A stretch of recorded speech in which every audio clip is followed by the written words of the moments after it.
All right, thanks, Myra. And so it's my pleasure again to have Nils Thürey with us today. He's going to talk about differential physics simulations for deep learning. And hi, Nils. Nils is an associate professor at the Technical University of Munich, and his research is at the intersection between computer science and differentiable physics simulations, for example, in fluid mechanics. He focuses on deep learning methods for physical systems with emphasis indeed on fluid mechanics. Together with the research group that he leads in Munich, he's especially interested in methods for the tight and seamless integration of learning algorithms, so data-driven algorithms with numerical methods. And this is exactly the topic for today. And his research has been supported by various funding, in particular ERC funding with a starting grant and a consolidator grant currently. And so it's my pleasure to welcome you, Nils, and the floor is yours. Thank you very much for the introduction, Luca. Let me start sharing my slides. Yeah, thank you for inviting me to give a talk here. I think your introduction already very nicely summarized the topic that I want to focus on, which is what keeps me and my group at the Technical University of Munich busy at the moment. The seamless combination of simulations and deep learning methods. Yeah, let me start and motivate that a bit more broadly. So you're interested in physical phenomena. Fluids were already mentioned a couple of times. I think that's it's going to be one of the focus areas. And starting with the air in the room you're sitting in, classical topic being flow zone airfoils, or say the glass of water on your table. And there are many topics where fluids come up, and actually a lot of adjacent topics that are very closely related, right? From robots that interact with fluid materials, chemical reactions, energy, like plasma physics, or even in medical applications. Our bodies are made up to a large part of water.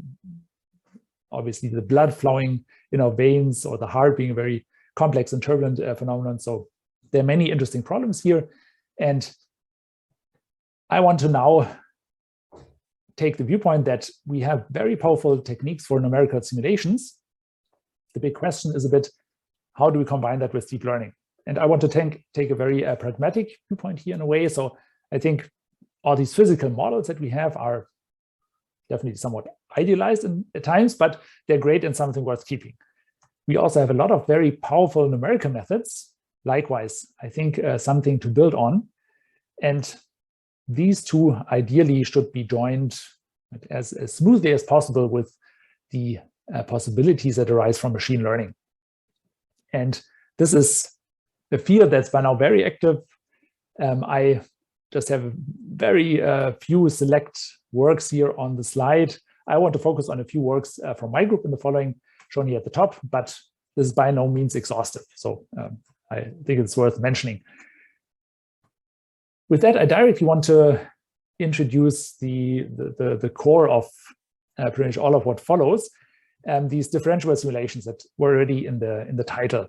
And assuming that we have a physical model and a discretized version of it called P in the following, we'll be dealing with some phase-space states, typically called S in the following, and this differentiability now means what we're interested in is a gradient. So partial P, partial S, we'd like to know how do we need to change the input of our simulator to get a certain change in the output, at least in terms of a linear approximation of that.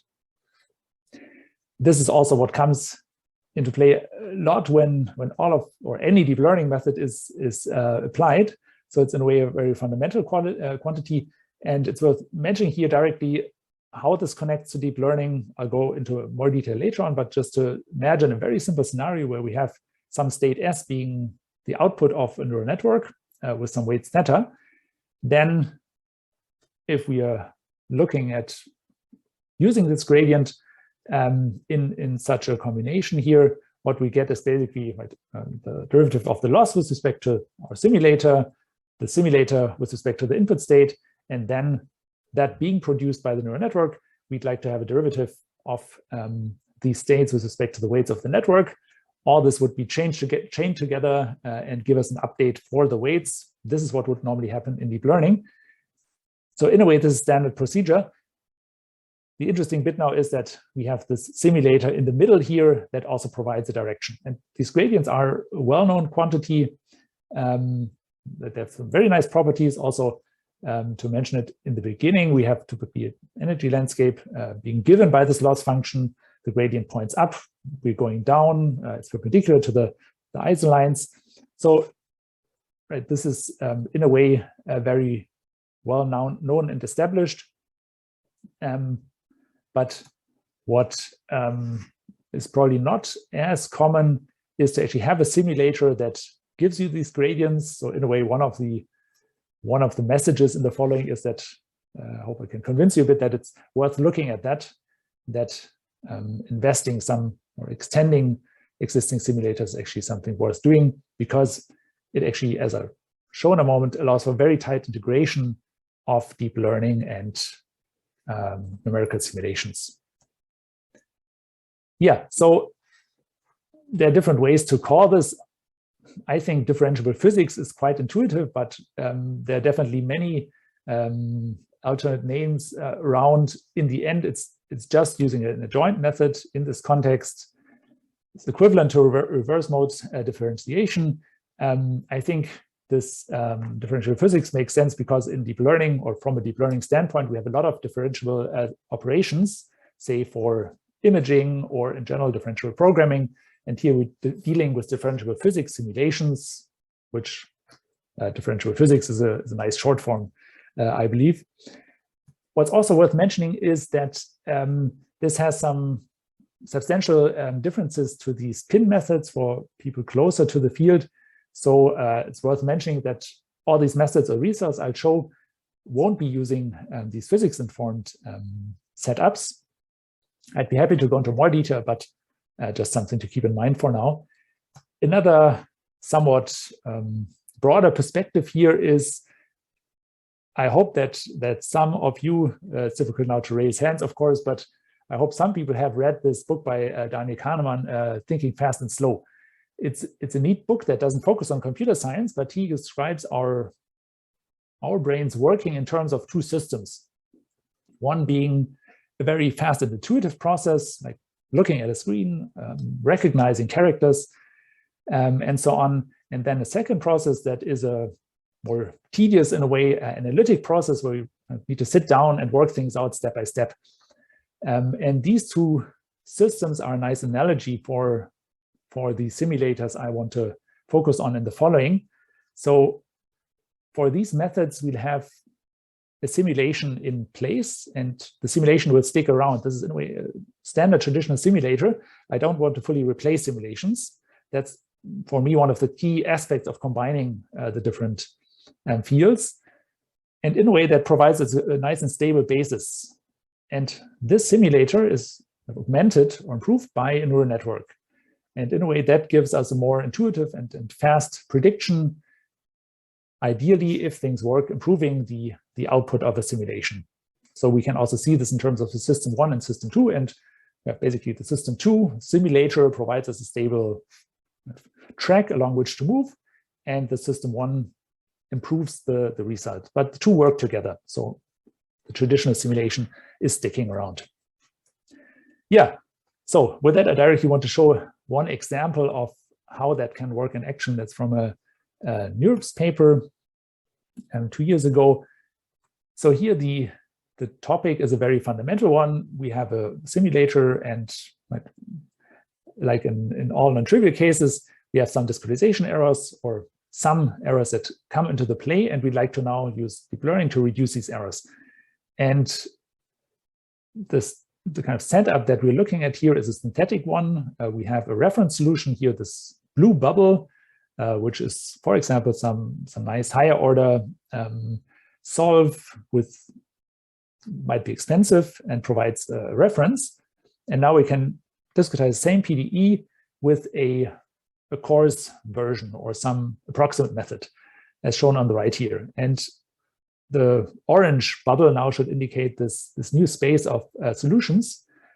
And due to the discretization errors and typically nonlinear behavior, that will look quite different from the original one. So the blue trajectory, which could now be some time evolution of a system, is also shown on the right.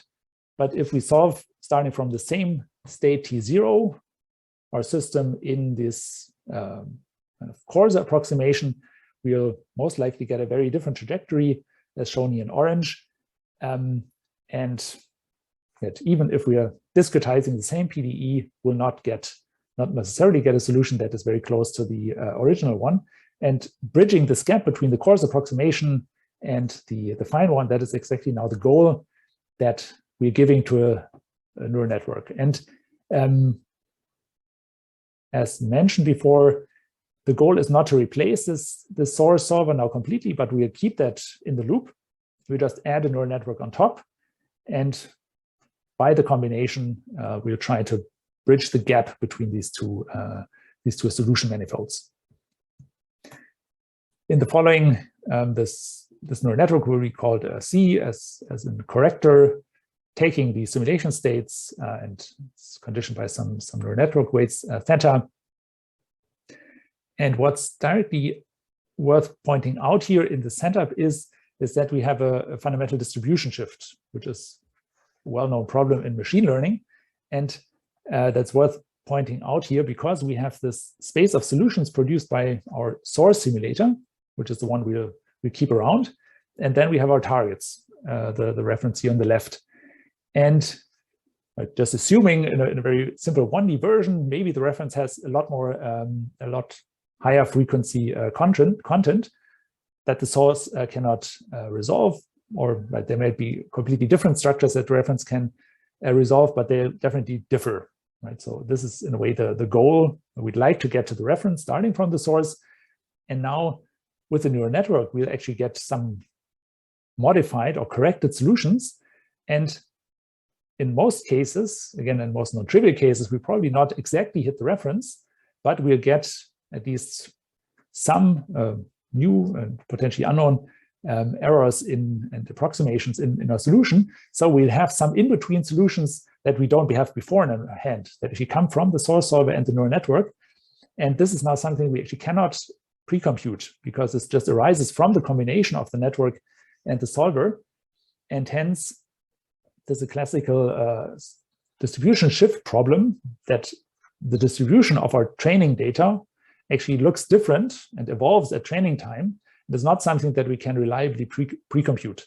And this is exactly where this setup of actually having a differentiable solver that is in the training process comes into play and is very important.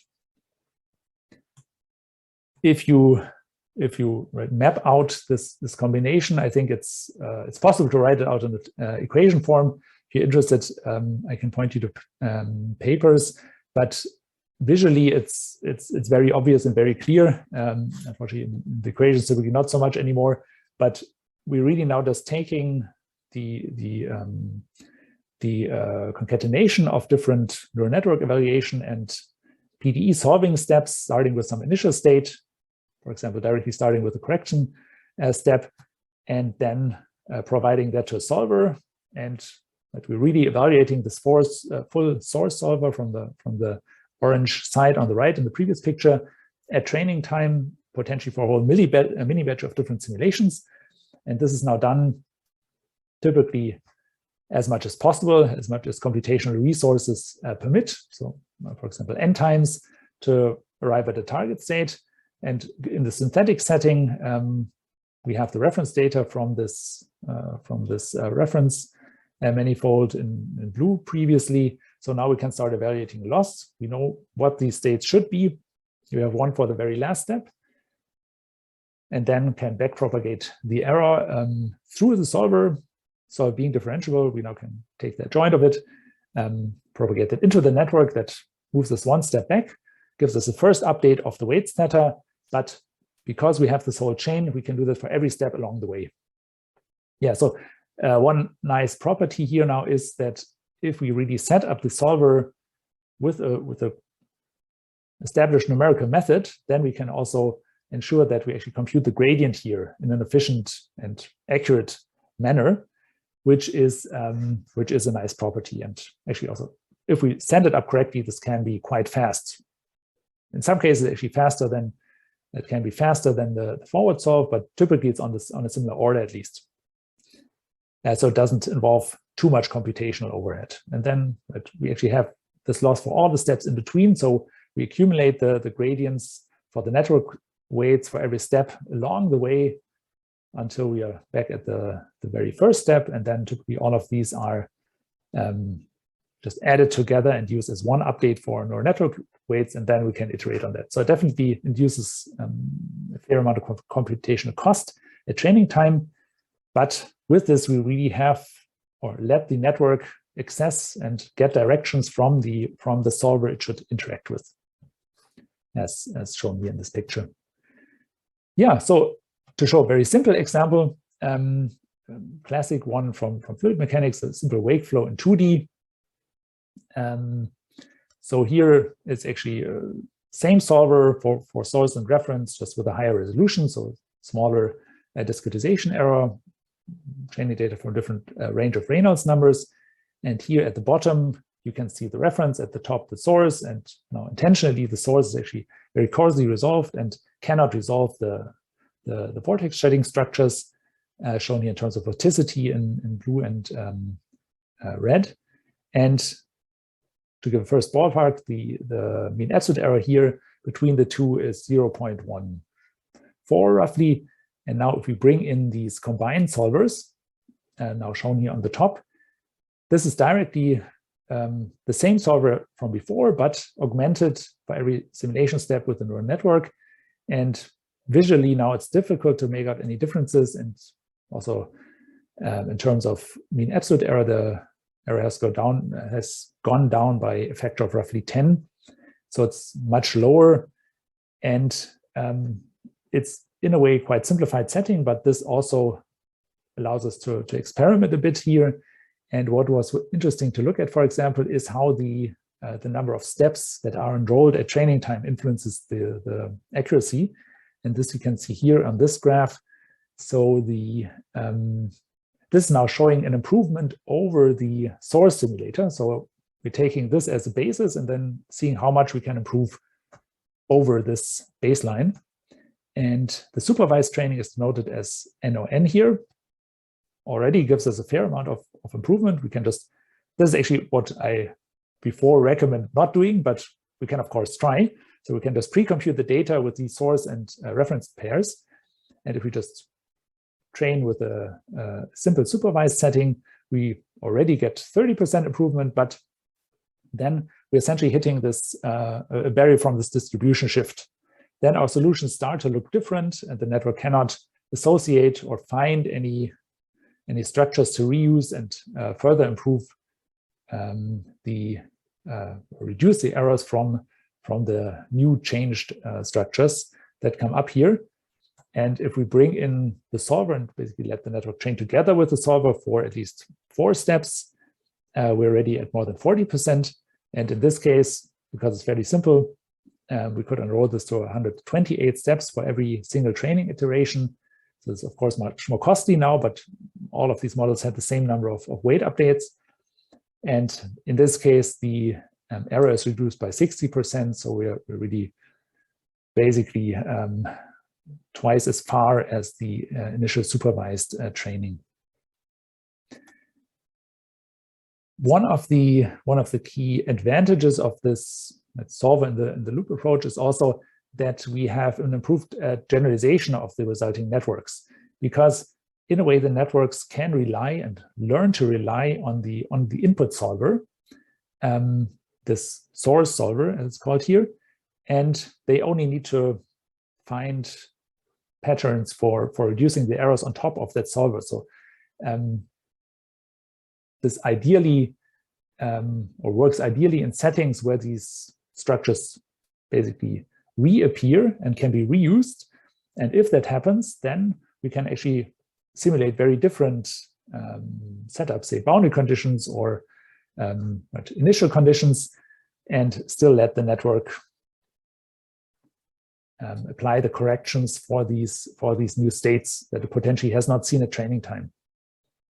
So in a way, working together with the source solver provides us generalization to cases that that would be difficult to cover with purely data-driven supervised approaches.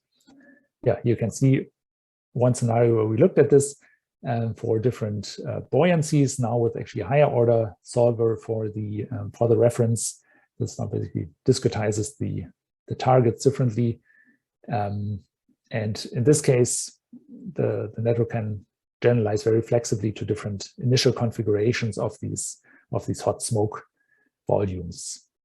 Yeah, also this can be extended to 3D in a way, not too surprisingly, but of course then the computational cost goes up quite a bit. And interestingly, in 3D, we now can get closer to real turbulence and have vortices along all spatial directions. And in this case, the supervised version actually fails to provide stable answers, as shown here on the left.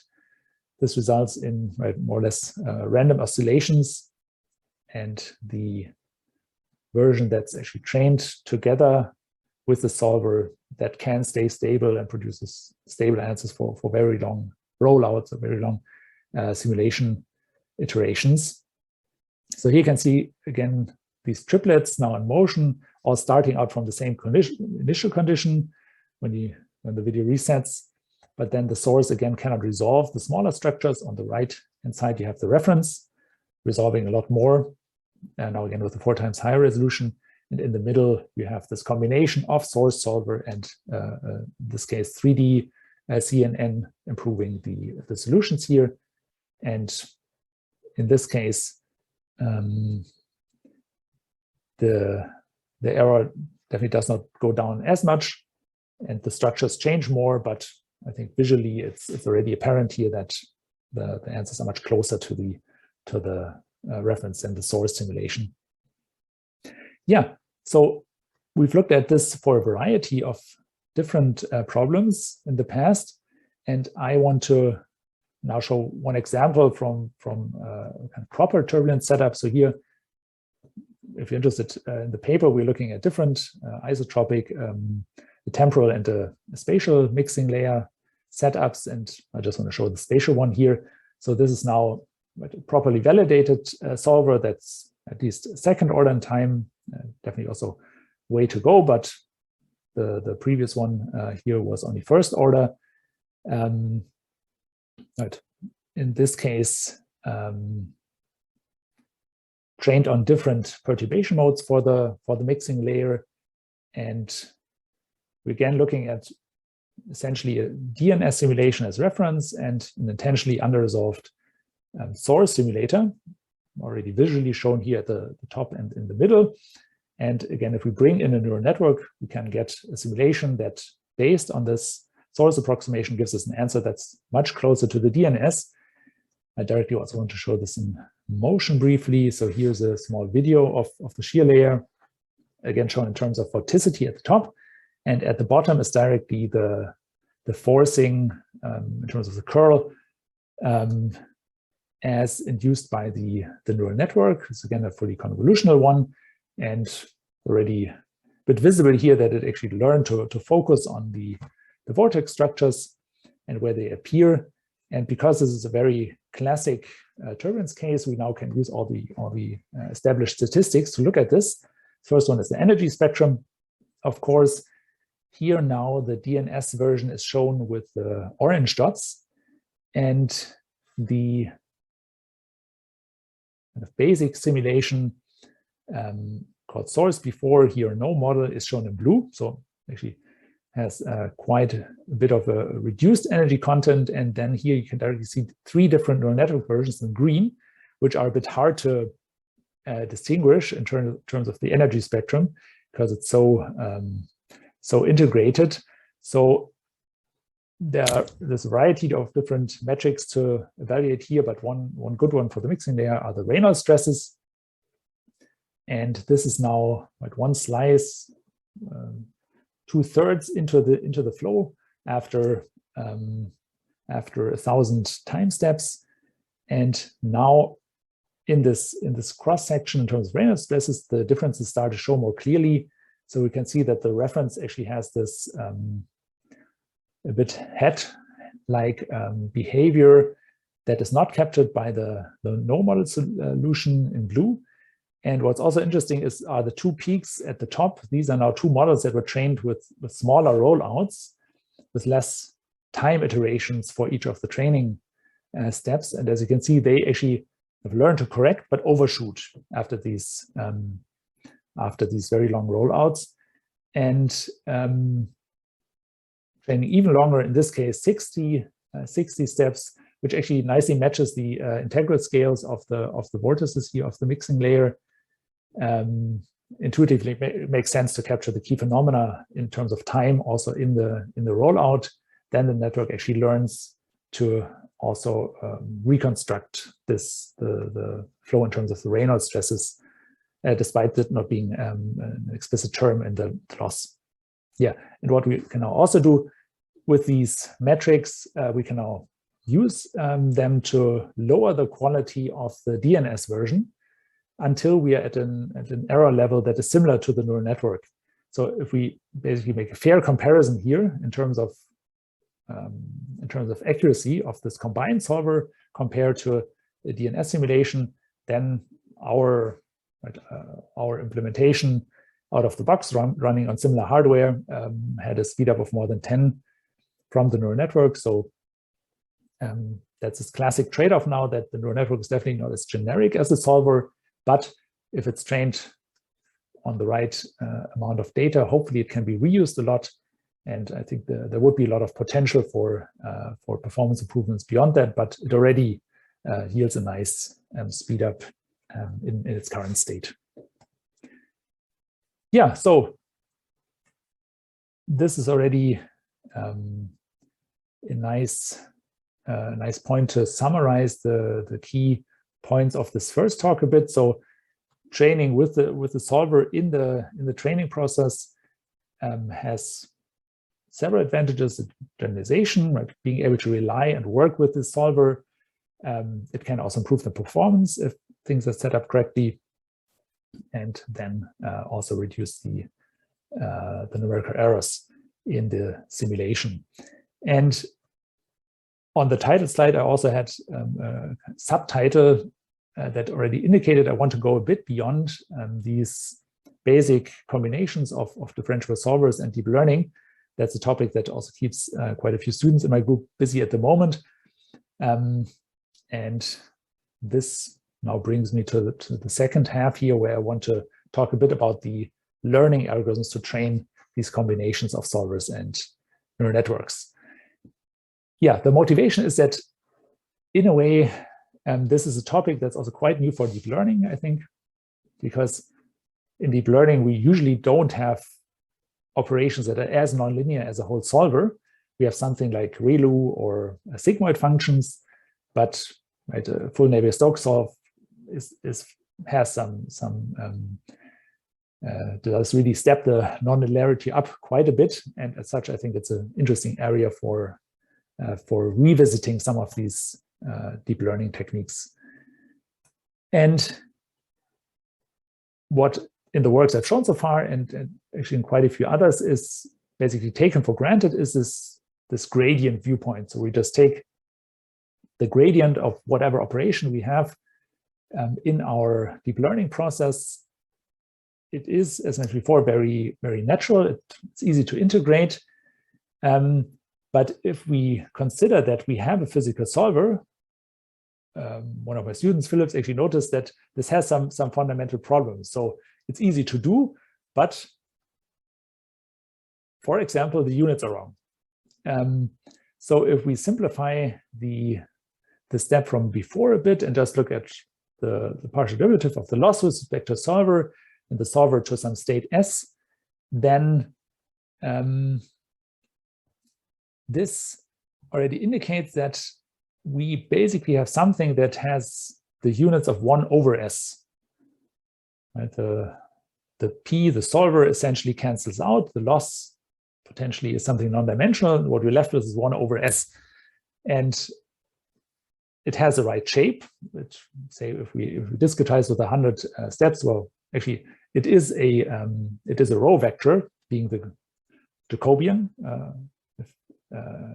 Essentially, it's just, we can easily use it as a vector because we're dealing with scalar loss functions here, but it's essentially living in a different vector space. This has a units of 1 over s instead of s, and we can add it together with the transpose. But yeah, if you're aware of what happens in the background, this hopefully rings some bells.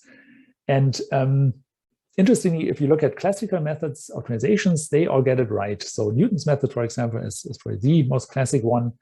Newton's method uses an inverse of the second derivatives and essentially flipping the units here, giving an update that lives in S, that has the right units. So even if you say we are not dealing with units typically in deep learning, this already points to some fundamental issues. And essentially this this missing 1 over operation also leads to scaling problems and difficulties at training time. So this is something worth keeping in mind, and it's not easy to address, but we started looking into this, and that I want to focus a bit on the following. So I have this picture from before here where I showed the gradient of some imaginary loss landscape. And now if you look at this picture, it's very intuitive, of course, right? We have a gradient being perpendicular to the isolines of the loss. But in this very simple example, this is just a somewhat stretched loss landscape with a different exponent along y here. We already see that the loss values basically change much more quickly along y. And if we look at the gradient now, the minimum here, this is a very simple polynomial, is obviously at 0. It's the orange dot.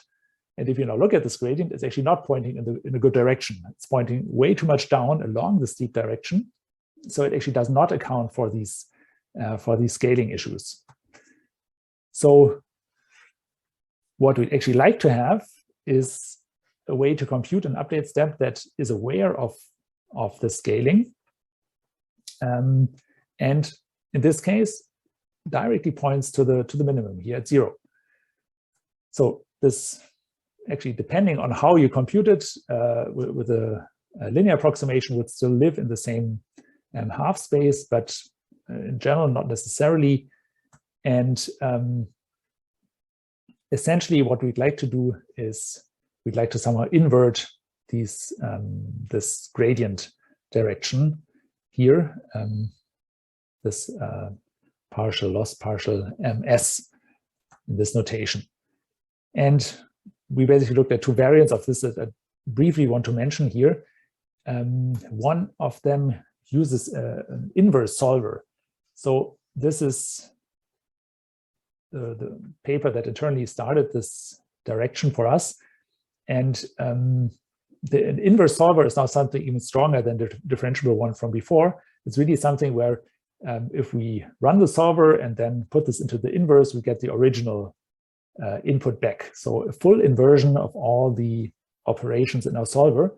So this is definitely something that's not standard, that you won't have lying around, but it's an interesting, in a way, an interesting thought experiment. If we have access to an inverse solver that basically runs back through time and gives us as accurately as forward pass, also the answer what the input should be for a given change, and then we can reformulate the gradient update from before by using a step in terms of this inverse solver. So if you look at the right part here now, we're basically looking at the inverse of some output, then giving us a step in S, and that step, that controlled step from the inverse solver in S, we can then forward to a neural network with a normal L2 loss or so. And if we have access to such a inverse solver, this actually does a lot better than other methods. So here on the right is a small graph indicating this, where we have normal gradient descent with these scaling problems shown in orange. So again, this is a slightly stretched loss landscape. And gradient descent makes a big detour. Even Newton's method with a second order approximation is still deviating from a straight line in such an example. And if we have access to an inverse solver, then we can really go straight for the minimum in these simple cases. And the interesting question now is a bit, if we have access to this, how much would it change and improve the learning if we basically put this into a whole deep learning pipeline, which, at least to us, definitely was not clear beforehand. And nice enough, it actually does help quite a bit. So here is a simple inverse problem where we have some blurred observation from, say, you can think of this as placement of some heat components. So the input is the one on the left, and we like to reconstruct the actual positions on the right. Adam, as a representative first order methods, gives us the answer here on the left. If we use something like BFGS, we get the middle answer, and really inverting this heat diffusion solver gives us an even better answer. And these differences here for these three images are already an output of a trained neural network. So really, by just changing how we compute the update for this for the physical simulation step here, this can make a big difference for the deep learning methods. And if you're interested in numerical evaluations, there are a lot in the paper referenced here at the bottom. But the key takeaway basically is that if we can get more higher order information out of our physical solver, then this potentially can influence the neural network training a lot, and ideally also give us a state of a neural network that is fundamentally different from what we can get with a simpler first order method like only Adam. So kind of numerical variant of that is what we looked at in this half inverse gradient paper. So in this case, we don't want to rely on this full inverse simulator, but the key idea is to basically invert the Jacobian matrices numerically. And what turned out to be a good idea is also a bit inspired by deep learning, not to fully invert them as in Gauss-Newton methods, but to do a partial inversion, a bit like Adam. This also tends to essentially soften the updates of the learning a bit and lead to more stable learning processes. And you can already see the resulting update here on the slide. So this is computed for both the neural network, can be computed now for the network and the solver and a whole batch. So we get a joint update direction, at least that's optimal in the square sense from the inversion. And if we now apply this in simple control problems, so here we have a nonlinear oscillator, again over time, fair amount of time integration steps. But this is a very simple system now with two oscillators. And if we train a neural network to control this and bring it in the right state with different methods, so here we have a whole zoo of classical deep learning methods in green. Then in light blue, Adam, Gauss-Newton as a classic second order method, and here this half inversion in purple. And you can see that even Adam does quite well, but has substantial problems here.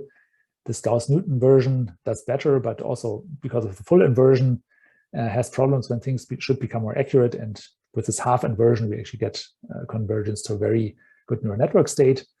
And then again, the goal here is a bit, or why I think this is worth looking at, if we have a problem where we know that the neural network will be used a lot, it might make a lot of sense to set this up or spend effort to set this up correctly once, and then basically train a network that has one really good state that we couldn't get with other methods. And then if this network is used a lot in other applications, this actually might pay off. Yeah.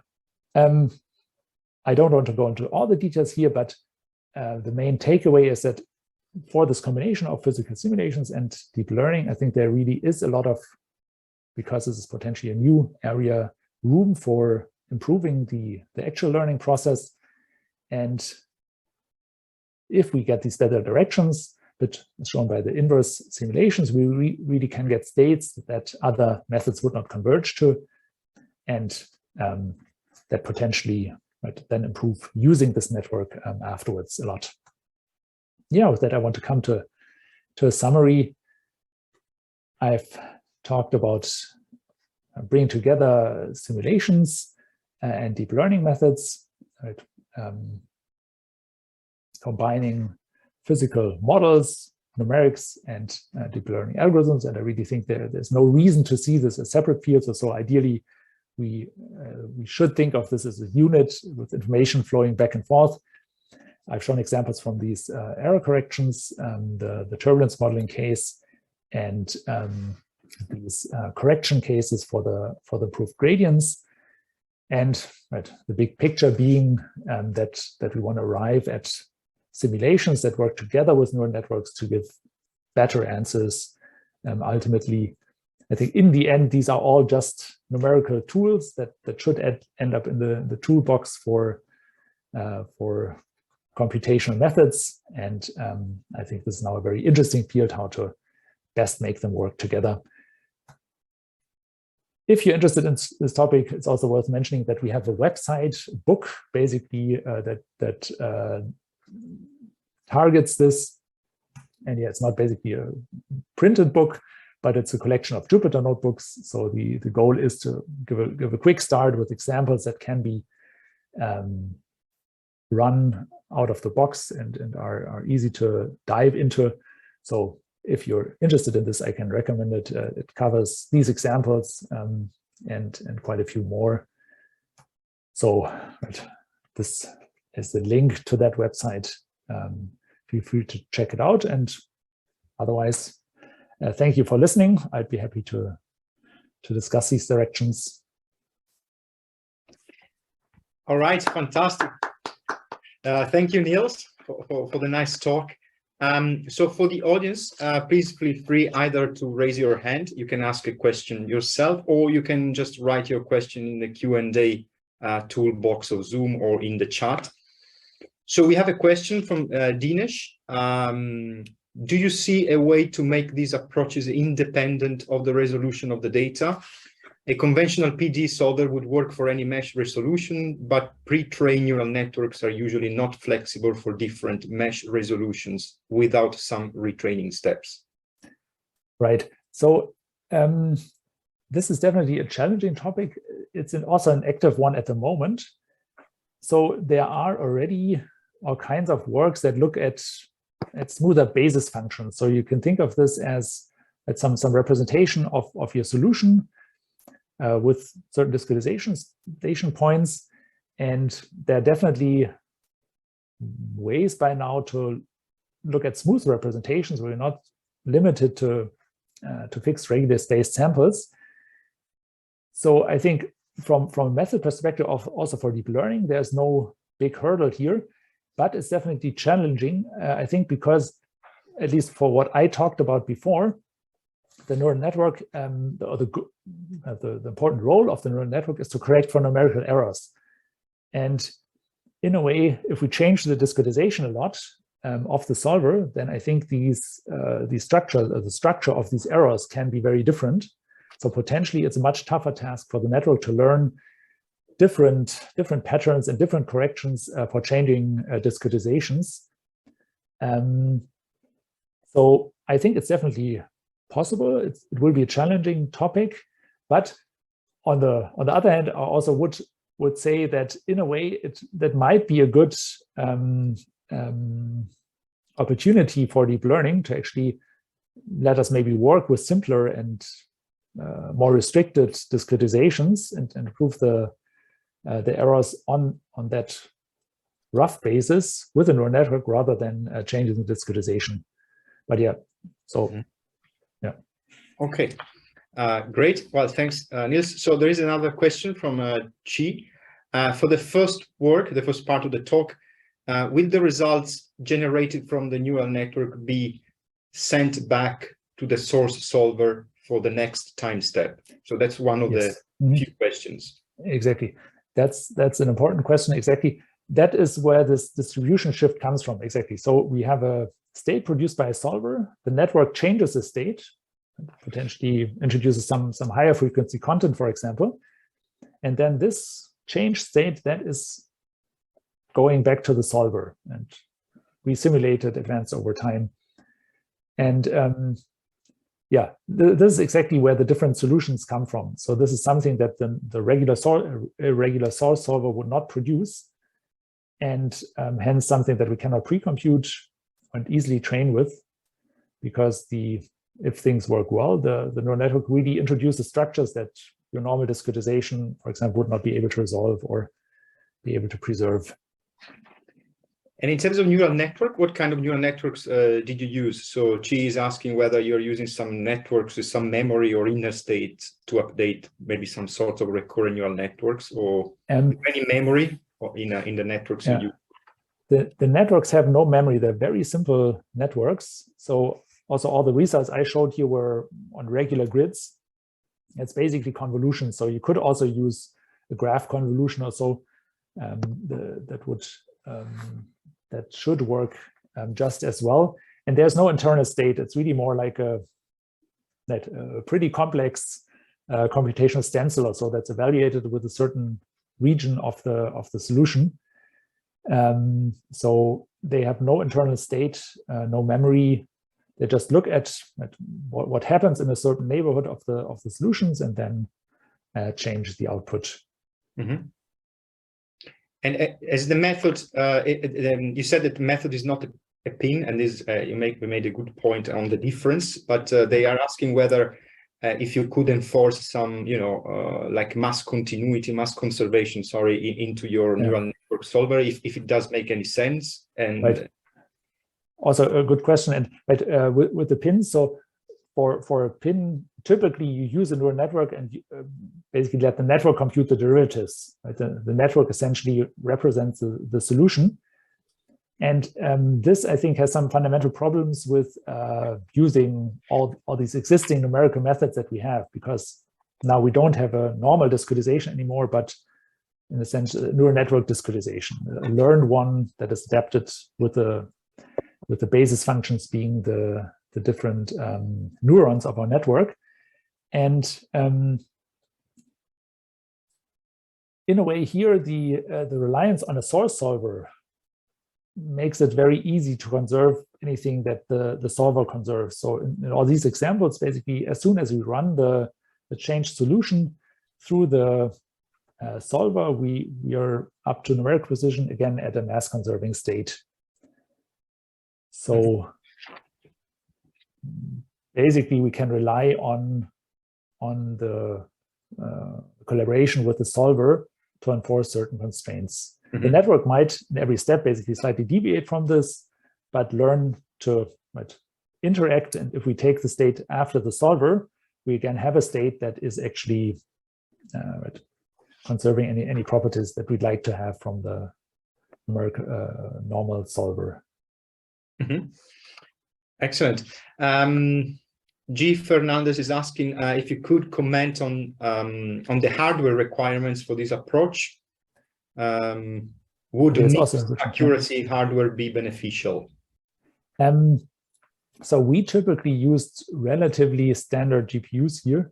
These works are now, but also the one with the turbines was a bit newer, but all of these was fairly standard GPUs, and were run on single GPUs.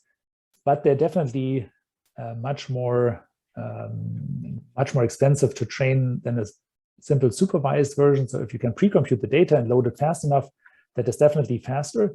It can still provide a good starting point.